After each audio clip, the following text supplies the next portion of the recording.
सर्गाणामादिरं तश्च मध्यं चैवाहमर्जुना सर्गाणामादिरं तश्च मध्यं चैवाहमर्जुना अध्यात्मविद्या विद्यानां वादः प्रवदतामहम् अध्यात्मविद्या विद्यानां वादः प्रवदतामहम्।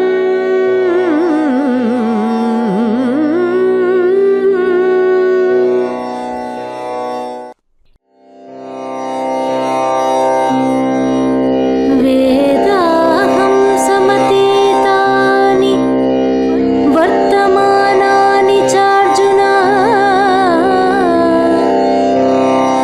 वेदाहं समतीतानि वर्तमानानि चार्जुन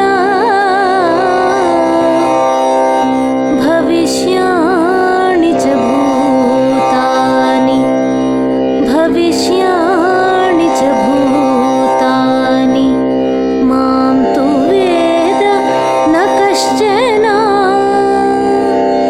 भविष्याणि च भूतानि मां तु वेद न कश्चन।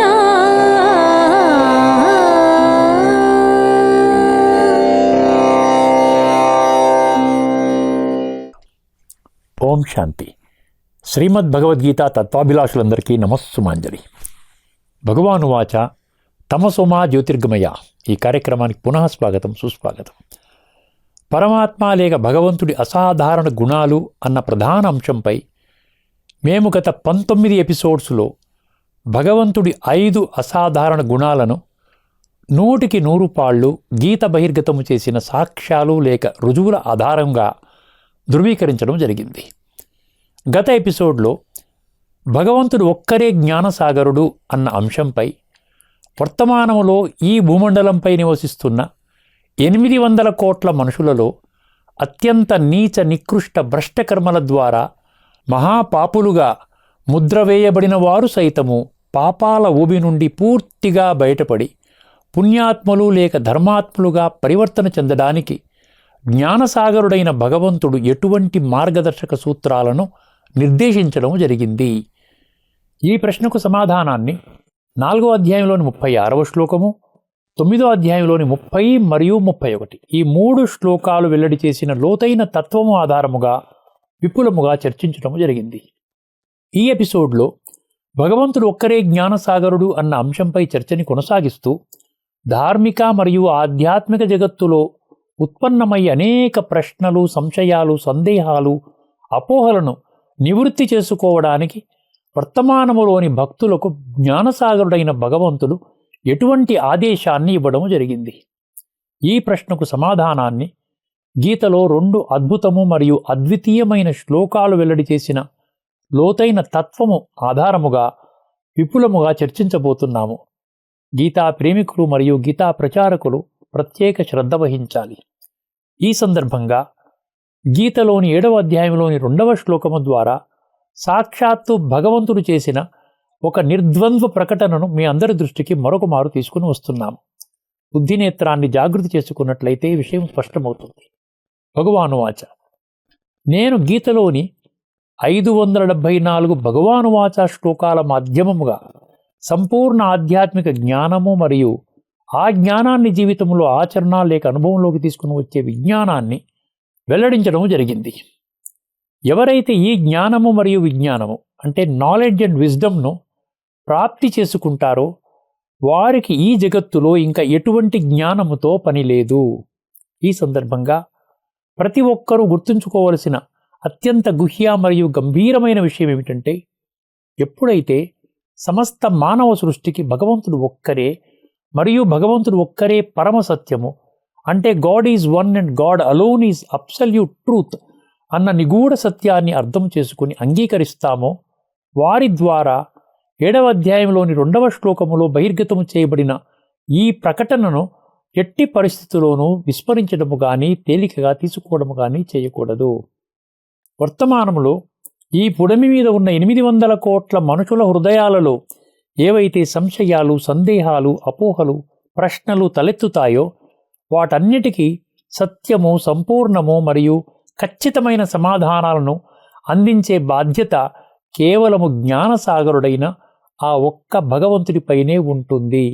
ఎందువలనంటే గీత ద్వారా వారు వెల్లడించిన ఆధ్యాత్మిక జ్ఞానము మరియు విజ్ఞానము అంటే స్పిరిచువల్ నాలెడ్జ్ అండ్ విజ్డమ్ 100% సత్యము మరియు సంపూర్ణము అని భగవంతుడే స్వయముగా కుండబద్దలు కొట్టినట్టు ప్రకటించడం జరిగింది.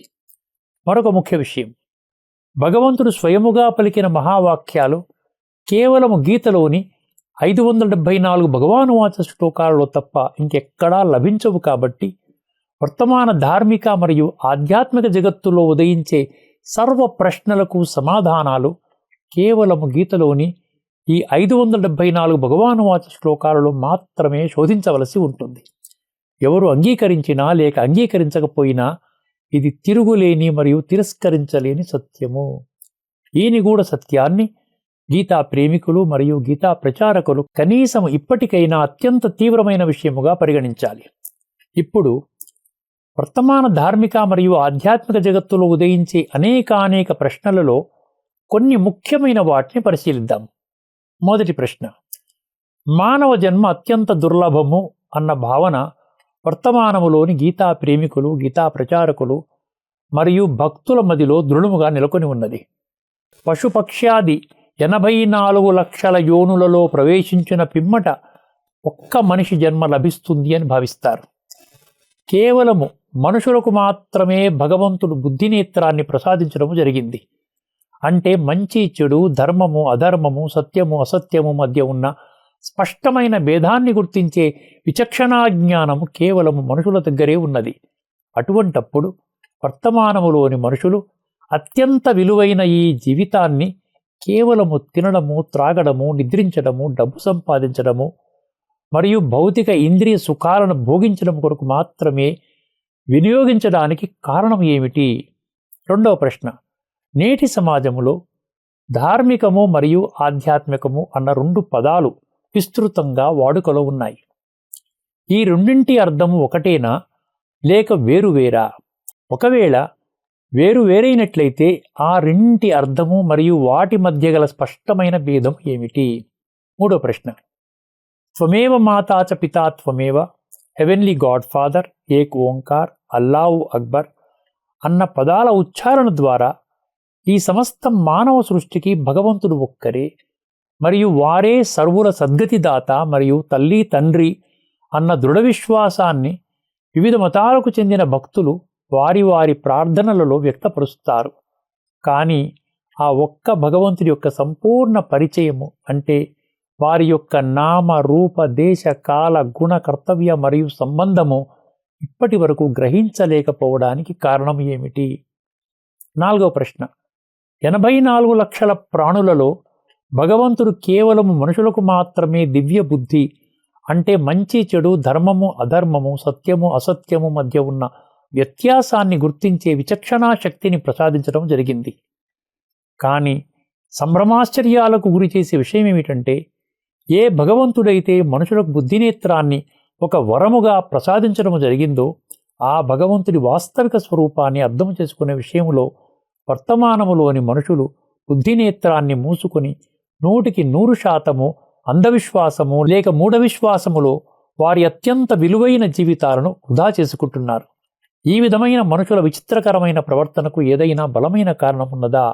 ఐదో ప్రశ్న, ఒకవైపు భక్తి మార్గములో పూజలు, పునస్కారాలు, యజ్ఞాలు, యాగాలు, జపాలు, తపాలు, నోములు, వ్రతాలు, దానపుణ్యాలు, తీర్థయాత్రలు, సత్సంగాలు మొదలైన దైవ సంబంధమైన కార్యక్రమాలను విస్తృత రీతిలో చేస్తున్నప్పటికీ సమాజంలో రోజురోజుకి మంచికి బదులు చెడే విపరీతంగా పెరగడం మనం చూస్తున్నాం.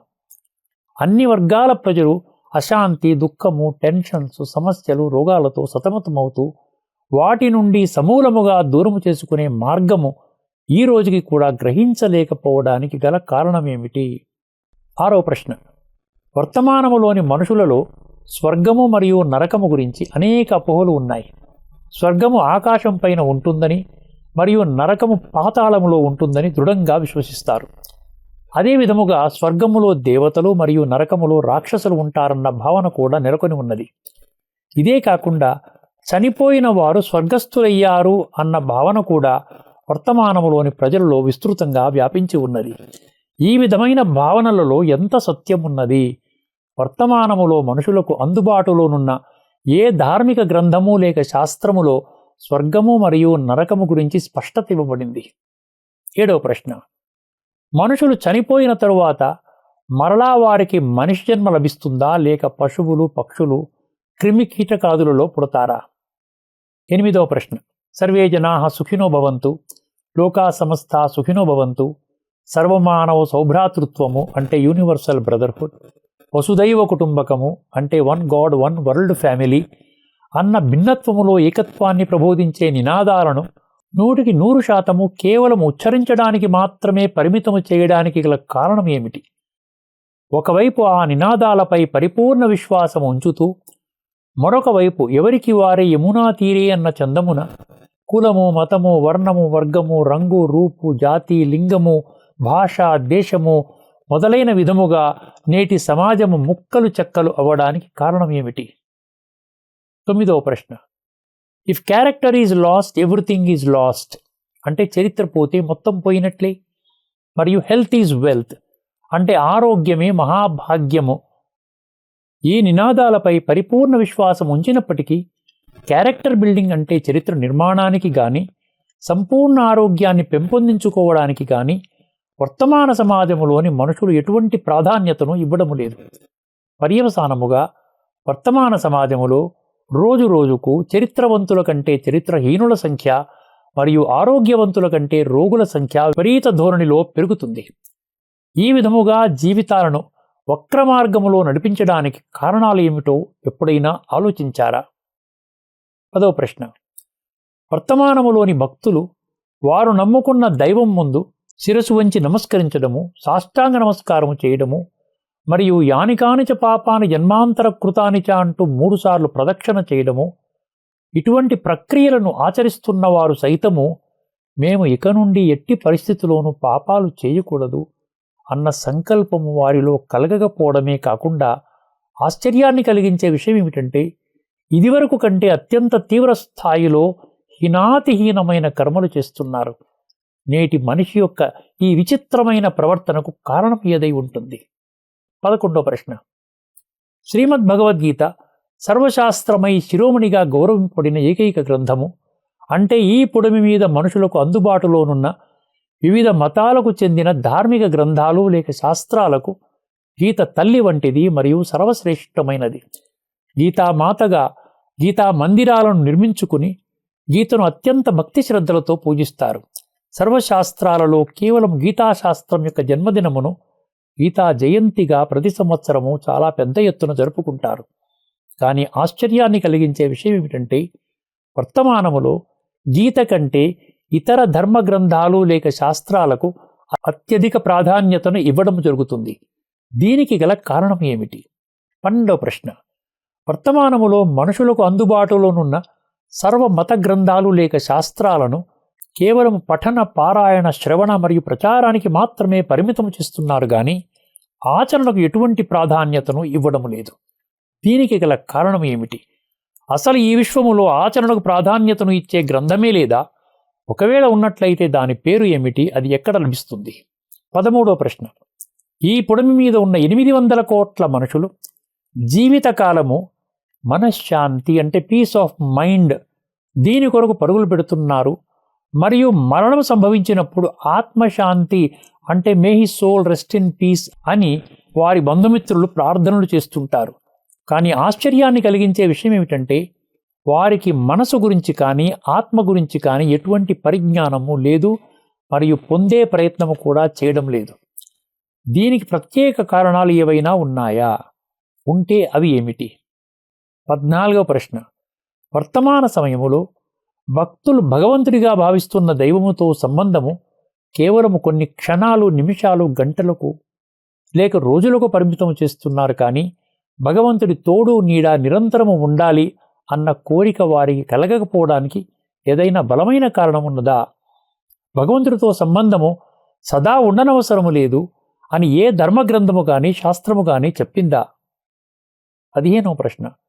కొంతమంది పిల్లలు టాటా, బిర్లా, అంబానీ, అదానీ మొదలైన అత్యంత ధనికుల ఇంట్లో జన్మ తీసుకుంటే, కొంతమంది పూరి గుడిసెలలో నివసించే కటిక దరిద్రుల ఇళ్లలో జన్మిస్తూ జీవితాంతము కష్టాలు అనుభవం చేస్తున్నారు. ఈ విధముగా జరగడం యాదృచ్ఛికమా లేక లోతైన కర్మ సిద్ధాంతం ఏదైనా ఇమిడి ఉన్నదా? 16వ ప్రశ్న. ఎవరైనా దేహత్యాగము చేసినప్పుడు, అంటే చనిపోయినప్పుడు, మృతదేహము కొద్ది క్షణాల క్రితము సజీవముగా ఉన్నప్పుడు ఆ చనిపోయిన వ్యక్తినే ప్రతి ఒక్కరూ తమవాడిగా భావించారు. కానీ ఎప్పుడైతే ఆ వ్యక్తి చనిపోవడం జరిగిందో, అంటే సజీవ దేహము జడ కళేబరముగా మారిందో, దానిని శవముగా భావించడము కారణముగా ఎవరు పట్టించుకోరు. సరళమైన భాషలో చెప్పాలంటే ఫలానా వ్యక్తి పోయాడు, స్వర్గస్థులయ్యారు అని రకరకాలుగా అంటూ వీలైనంత త్వరగా ఆ శవానికి దహన సంస్కారాలు చేయడానికి సన్నాహాలు ప్రారంభిస్తారు. దీనిని బట్టి ఒక నిగూఢ సత్యము బహిర్గతమవుతోంది. ఏమిటండి అది? ఆ పోయిన వ్యక్తి శరీరాన్ని తనతో పాటు తీసుకుని వెళ్లకుండా ఇక్కడే వదిలేశాడు కాబట్టి ఆ పోయిన వ్యక్తి శరీరము కాదు, శరీరాన్ని ఒక యజమాని హోదాలో నడిపించిన ఒక అవినాశి చైతన్య శక్తి ఆత్మ అని ఖరాఖండిగా రుజువవుతోంది. ఆశ్చర్యాన్ని కలిగించే విషయం ఏమిటంటే, కేవలం సత్యము, తర్కము మరియు ఇంగిత జ్ఞానము, అంటే truth, logic and common sense ఆధారంగా అర్థమయ్యే అంత సులువైన విషయాన్ని వర్తమానములోని విద్యావంతులు, నిష్ణాతులైన పండితులు సైతము అర్థం చేసుకోలేకపోయారు. దీనికి బలమైన కారణం ఏదైనా ఉన్నదా? ఆశ్చర్యాన్ని కలిగించే విషయం ఏమిటంటే, ధార్మిక మరియు ఆధ్యాత్మిక జగత్తులో ఉదయించే ఈ విధమైన అనేక ప్రశ్నలకు సంతృప్తికరమైన మరియు సర్వులకు ఆమోదయోగ్యమైన సమాధానాలు వర్తమానములోని మనుషులు ఇప్పటి వరకు పొందలేకపోయారనే భావించవలసి వస్తుంది. ఇక్కడ ప్రతి ఒక్కరూ గుర్తుంచుకోవాల్సిన ముఖ్య విషయం ఏమిటంటే, ఒకవేళ ఈ ప్రశ్నలకు సమాధానాలు పొందకుండానే మృత్యువు సంభవించినట్లయితే వారి పరిస్థితి ఏమిటి? వారికి సద్గతి లభిస్తుందా? ఎప్పుడైనా ఈ కోణంలో ఆలోచించారా? ఈ ప్రశ్నలకు సమాధానాలు పొందడానికి వర్తమానములోని మనుషుల తక్షణ కర్తవ్యం ఏమిటి? అర్థం చేసుకునే ప్రయత్నం చేద్దాం. వర్తమాన ధార్మిక మరియు ఆధ్యాత్మిక జగత్తులో ఉదయించే సర్వ ప్రశ్నలకు సంతృప్తికరమైన మరియు సర్వులకు ఆమోదయోగ్యమైన సమాధానాలు పొందాలంటే తత్వాభిలాషులైన భక్తులు వేయవలసిన మొట్టమొదటి అడుగు, భగవంతుడు 84 లక్షల ప్రాణులలో కేవలము మనుషులకు మాత్రమే ప్రసాదించిన దివ్య బుద్ధి, అంటే సత్యాసత్యాలను గ్రహించే వివేక శక్తిని జాగృతి చేసుకోవడం తప్పనిసరి. ఎందువలనంటే 18వ అధ్యాయంలోని 22 మరియు 32 ఈ 2 శ్లోకాలలో ఖరాఖండిగా స్పష్టము చేయబడినట్లు, తామసిక జ్ఞానము మరియు తామసిక బుద్ధి సాత్వికముగా పరివర్తన చెందనంత వరకు ఆధ్యాత్మిక జగత్తులో ఎటువంటి పురోభివృద్ధి చేసుకోలేరు. దీనికి ఏకైక కారణము వర్తమానములోని మనుషులు 100% అంధవిశ్వాసము లేక మూఢ విశ్వాసములో జీవితాలను గడపడమే. ప్రతి ఒక్క విషయాన్ని 100% సత్యము, తర్కము మరియు ఇంగిత జ్ఞానము, అంటే ట్రూత్, లాజిక్ అండ్ కామన్ సెన్స్ను ఆధారము చేసుకొని అర్థము చేసుకున్నట్లయితే సర్వ ప్రశ్నలకు సంతృప్తికరము మరియు సర్వులకు ఆమోదయోగ్యమైన సమాధానాలు ఖచ్చితముగా లభిస్తాయి అని అనడంలో ఎటువంటి అతిశయోక్తి లేదు.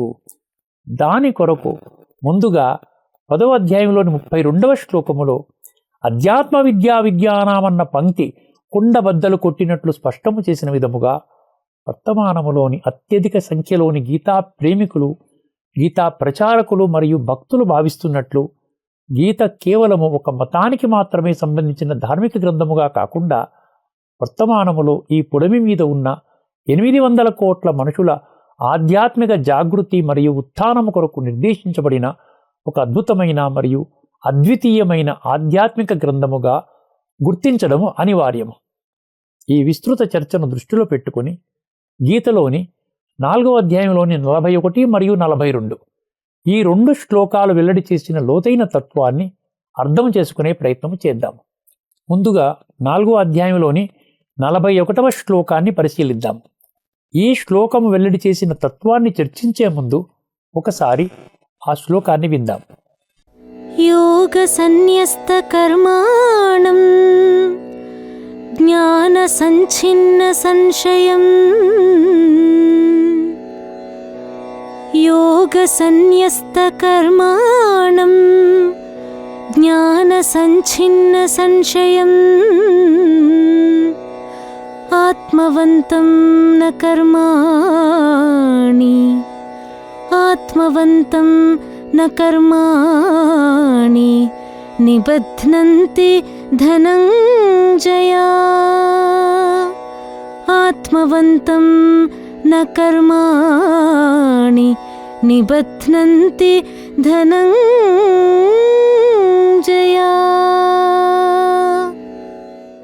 ముందుగా ఈ శ్లోకములోని పదాల అర్థాన్ని గ్రహించే ప్రయత్నం చేద్దాం. ధనంజయ, హే అర్జున, యోగ సన్యస్త కర్మాణం, భగవంతుడు గీతలో నిర్దేశించిన విధముగా శరీర నిర్వహణార్థము విద్యుక్త కర్మలను ఆచరించుచు వాటి ఫలములను యోగము ద్వారా భగవదర్పణము చేయువారు. జ్ఞాన సంచిన్న సంశయం, వర్తమాన ధార్మిక మరియు ఆధ్యాత్మిక జగత్తులో ఉత్పన్నమయ్యే సర్వ ప్రశ్నలు, సంశయాలు, సందేహాలు, అపోహలు గీత బహిర్గతము చేసిన సంపూర్ణ ఆధ్యాత్మిక జ్ఞానము మరియు విజ్ఞానము ఆధారముగా నివృత్తి చేసుకునివారు. ఆత్మవంతం అంటే నేను ఆత్మను, ఇది నా దేహము అన్న గీత వెల్లడి చేసిన ప్రాథమిక ఆధ్యాత్మిక మూల సిద్ధాంతము ఆధారముగా నిరంతరము ఆత్మానుభూతి స్థితిని అనుభవం చేసే అభ్యాసములో నిమగ్నమైన వారు. కర్మాణి నా నిబధ్నంతి, అటువంటి కర్మలు మనుషులను బంధించవు. అంటే ఈ కర్మల ద్వారా ఆత్మ ఉన్నతి జరుగుతుంది కాబట్టి అవి మనుషులకు సుఖమే గాని దుఃఖమును కలిగించవు. ఈ శ్లోకములోని ప్రతి పంక్తిలోనూ లోతైన తత్వం ఇమిడి ఉన్నది. గీతను కేవలము తత్వజ్ఞాన కోణములో అర్థము చేసుకున్నవారు మాత్రమే ఈ తత్వాన్ని అత్యంత సులభంగా గ్రహించగలుగుతారు. అర్థం చేసుకునే ప్రయత్నం చేద్దాం. యోగ సన్యస్త కర్మాణం అన్న పంక్తిలోని యోగము అన్న పదము అత్యంత కీలకము. వర్తమానములోని గీతా ప్రేమికులు మరియు గీతా ప్రచారకులు పరిగణిస్తున్నట్లు గీత ఒక యుద్ధశాస్త్రము కాదు. ఇది ఒక అద్భుతమైన మరియు అద్వితీయమైన యోగశాస్త్రము. ఈ విధముగా ధృవీకరించడానికి 3 నిర్దిష్టమైన రుజువులు ఇప్పటికే మీ అందరి దృష్టికి అనేక మార్లు తీసుకొని రావడం జరిగింది. దీనికి ఉన్న అత్యంత ప్రాధాన్యతను దృష్టిలో పెట్టుకొని ఆ 3 రుజువులను మరొక మారు మీ దృష్టికి తీసుకొని వస్తున్నాము. మొదటి రుజువు, గీతలోని ప్రతి అధ్యాయం పేరు యోగము అన్న పదముతో ముగుస్తుంది. రెండవ రుజువు, ప్రతి అధ్యాయము చివరిలో బ్రహ్మ విద్యాయాం యోగశాస్త్రి అన్న పదాలు ఉంటాయి. మూడవ రుజువు, గీతలోని 574 భగవానువాచ శ్లోకాలలో 93 శ్లోకాలలో యోగము అన్న పదం యొక్క ప్రస్తావన ఉంటుంది. యోగము అంటే స్వయాన్ని ఒక అవినాశి చైతన్య శక్తి ఆత్మగా అనుభవం చేసుకుని విశ్వాత్మలందరికీ తల్లి తండ్రి అయిన పరమాత్మ లేక భగవంతుడితో మనసు బుద్ధి ద్వారా సంబంధాన్ని జోడించే ఒక అద్భుతమైన ఆధ్యాత్మిక ప్రక్రియ.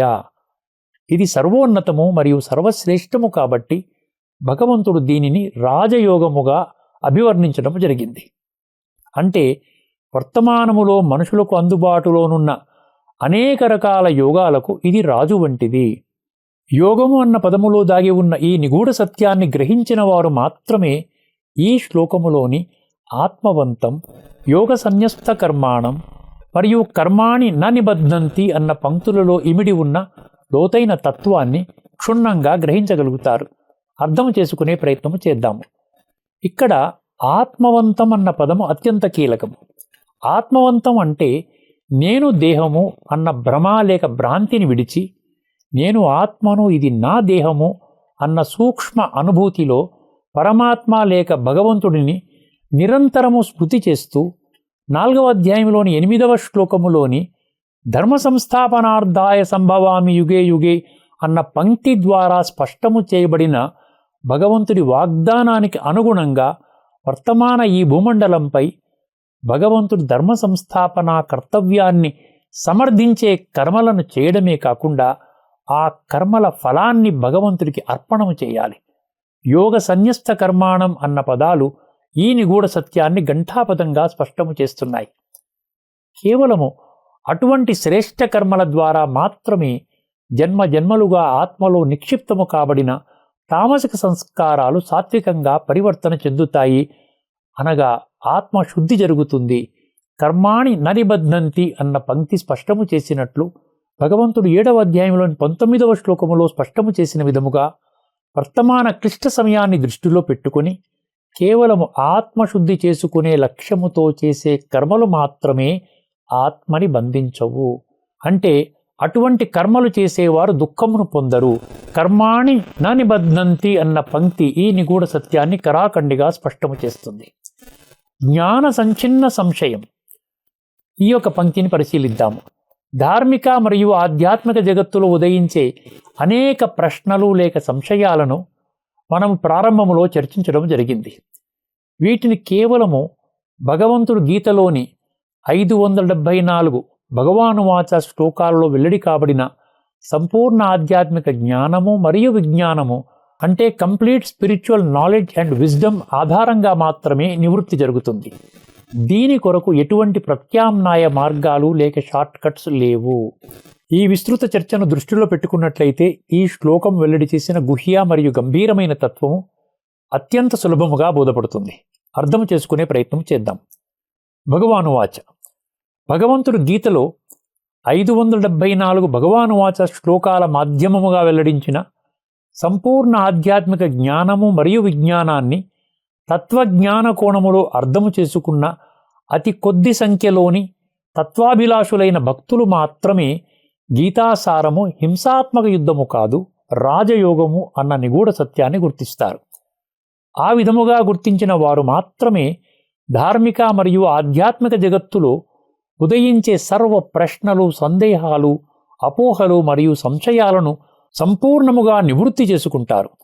వారు విశ్వాత్మలందరి తల్లి తండ్రి కేవలం ఒక్క పరమాత్మ లేక భగవంతుడు మాత్రమే అన్న నిగూఢ సత్యాన్ని గుర్తించి భగవంతుడి ధర్మ సంస్థాపనా కర్తవ్యాన్ని సమర్థించే కర్మలు మాత్రమే చేస్తూ ఆ కర్మల ఫలాన్ని భగవదర్పణము చేస్తారు. ఆ విధముగా చేసే ఉత్కృష్ట కర్మలు ఆత్మలో జన్మజన్మలుగా పేరుకుపోయిన తామసిక సంస్కారాలను సాత్వికంగా పరివర్తన చేస్తాయి. పర్యవసానముగా వారు అతి త్వరలో స్థాపన కాబడే స్వర్గము అనబడే సత్యత్రేతాయుగాలలో శ్రేష్టమైన జన్మలు పొందడానికి తగిన అర్హత పొందుతారు. ఇదే సత్యాన్ని భగవంతుడు 4వ అధ్యాయంలోని 42వ శ్లోకములో పూర్తి సాధికారతతో పునరుద్ఘాటించడం జరిగింది. ఆ శ్లోకం వెల్లడించిన లోతైన తత్వాన్ని చర్చించే ముందు ఒకసారి ఆ శ్లోకాన్ని విందాం. తస్మాదజ్ఞాన సంభూతం హృత్స్థం జ్ఞానాసినాత్మనః తస్మాదజ్ఞాన సంభూతం హృత్స్థం జ్ఞానాసినాత్మనః చిత్వైనం సంశయం యోగం చిత్వైనం సంశయం యోగం ఆతిష్ఠోత్తిష్ఠ భారత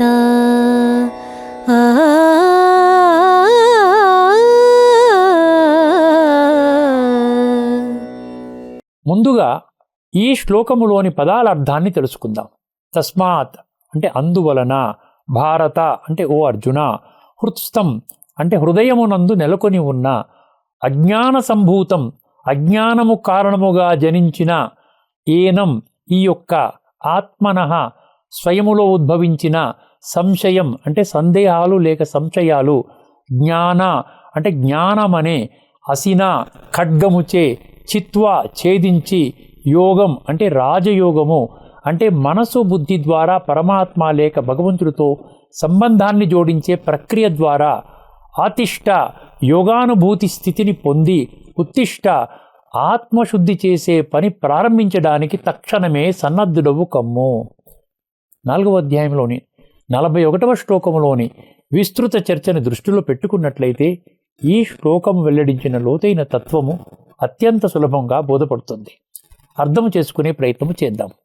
భగవానువాచ, హే అర్జున, అజ్ఞానము కారణముగా ధార్మిక మరియు ఆధ్యాత్మిక జగత్తులో నీ హృదయమునందు ఉత్పన్నమైన సర్వ ప్రశ్నలు, సందేహాలు, అపోహలు లేక సంశయాలను వర్తమాన సమస్త మానవ సృష్టికి భగవంతుడినైన నా ద్వారా 574 భగవానువాచ శ్లోకాల మాధ్యమంగా వెల్లడి కాబడిన సంపూర్ణ ఆధ్యాత్మిక జ్ఞానము మరియు విజ్ఞానము అనబడే ఖడ్గము ద్వారా రూపుమాపి స్వయముగా నా ద్వారా నేర్పబడే రాజయోగము అనే ఒక అద్భుత మరియు అద్వితీయ ప్రక్రియ ద్వారా ఆత్మలో జన్మలుగా పేరుకుపోయిన తామసిక సంస్కారాలను సాత్వికంగా పరివర్తన చేసే కర్తవ్యాన్ని నిర్వహించడానికి తక్షణమే సన్నద్ధుడవు కమ్ము.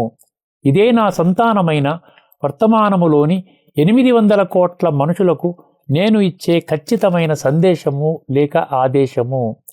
వర్తమాన జగత్తులో ఉత్పన్నమయ్యే అనేక ప్రశ్నలు, సంశయాలు, సందేహాలు, అపోహలు కేవలము భగవంతుడు గీత ద్వారా బోధించిన జ్ఞానము ద్వారా మాత్రమే నివృత్తి జరుగుతుంది అని సాక్షాత్తు భగవంతుడే 4వ అధ్యాయంలోని 41వ శ్లోకము మరియు అదే అధ్యాయంలోని 42వ శ్లోకము ఈ 2 శ్లోకాలలో నిర్ద్వంద్వముగా స్పష్టము చేయడము జరిగింది.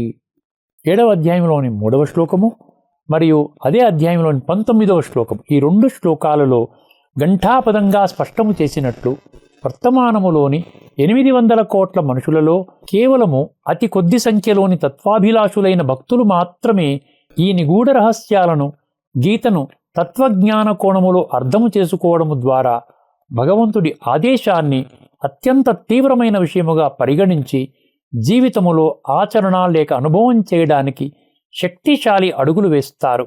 వర్తమానములోని గీతా ప్రేమికులు మరియు గీతా ప్రచారకులు ఈ తిరుగులేని మరియు తిరస్కరించలేని నిగూఢ సత్యాలను ఎట్టి పరిస్థితిలోనూ విస్మరించడము కానీ తేలికగా తీసుకోవడము కానీ చేయరాదు. ఈ ఎపిసోడ్లోని చర్చను ముగించే ముందు 4వ అధ్యాయంలోని 40వ శ్లోకములోని సంశయాత్మా వినశ్యతి మరియు నా అయం లోకో అస్తి న పరో న సుఖం సంశయాత్మన అన్న పంక్తులను మీ అందరి దృష్టికి తీసుకుని వస్తున్నాము. నిరంతరము సందేహాలు, సంశయాలు, శంకలు, అపోహలలో చిక్కుకొని సతమతమయ్యే అజ్ఞానులు వర్తమాన జీవితములో కానీ భవిష్యత్తులో పొందే జీవితములో కానీ సుఖశాంతులను ఎట్టి పరిస్థితిలోనూ అనుభవం చేయలేరు అని ఈ పంక్తులు ఖరాఖండిగా స్పష్టము చేస్తున్నాయి. ఈ ఎపిసోడ్లోని చర్చను ఇక్కడితో ముగిస్తున్నాము. మేము 64వ ఎపిసోడ్ నుండి 78వ ఎపిసోడ్ వరకు అంటే గత 15 ఎపిసోడ్స్లో భగవంతుడు ఒక్కరే జ్ఞానసాగరుడు అన్న అంశంపై వివిధ కోణాలలో ఇప్పటి వరకు 23 శ్లోకాలలో వెల్లడి కాబడిన లోతైన తత్వాన్ని చర్చించడం జరిగింది. రాబోయే ఎపిసోడ్తో ఈ అంశంపై జరిపిన సుదీర్ఘ చర్చను ముగిస్తున్నాము. ఈ అంశం యొక్క చివరి ఎపిసోడ్ అంటే 79వ ఎపిసోడ్లో గీత మాధ్యమముగా భగవంతుడు వెల్లడించిన సంపూర్ణ ఆధ్యాత్మిక జ్ఞానము మరియు విజ్ఞానం యొక్క సర్వోన్నత మరియు సర్వశ్రేష్ఠ స్థాయిని కుండబద్దలు కొట్టినట్టు ధృవీకరించే అనేక శ్లోకాలను ప్రస్తావించబోతున్నాము. 80వ ఎపిసోడ్లో మరో ముఖ్యమైన అంశాన్ని ప్రారంభించబోతున్నాము. అంతవరకు సెలవు. అందరికీ నమస్కారము. లోకా సమస్తా సుఖినో భవంతు. ఓం శాంతి.